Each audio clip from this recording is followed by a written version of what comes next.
Қайырлы күн достар, қалдарыңыз қалай?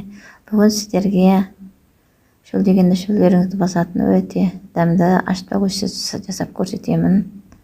Перловкадан, яғни арпадан. Жаздың күні, ыстық күнде өте жақсы сусын салқындатып іше. Ол үшін бізге 1 килограмм арпа керек, яғни перловка. Оны кастрюлемізге салып алып, жақсылап 1-2 рет жуамыз. Бұл жерде менде 15 литрлік кастрюл. Осындай кастрюл. Осыған 1 килограмм арпамызды салып, жартысынан жуып алғаннан кейін жартысынан су құйып қайнататын боламыз. Су мол болу керек, өйткені арпа жақсы ісінеді қайнаған кезде.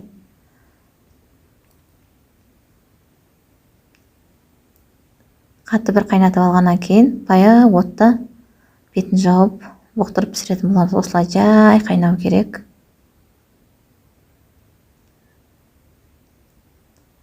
Қайнап біздің көжеміз піседі. Мынандай осындай болып піскенде арпамыз ісініп, перловкамыз.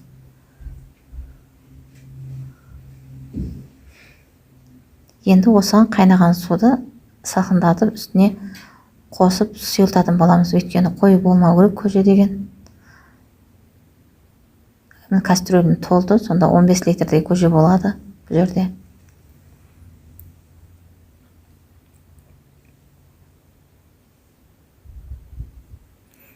1 килодан осындай 1 кастрюл 15 литрлік кастрюл көже шығатын болады. Дәміне қарай тұз саламыз. Тұз салғаным видеоға түспей қалыпты. Дәміне қарай салсаңыздар болады. Көжеміз енді міне дайын.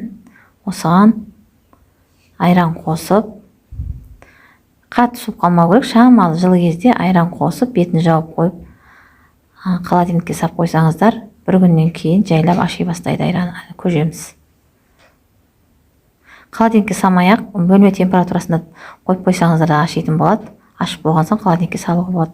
Міне көжемді мен ашытпай тұрып айран қатқан кезде құйып ішуге береміз. Бұл кезде көже болып аталады. Ашылмаған кезде былайша көже болып ішуге болады.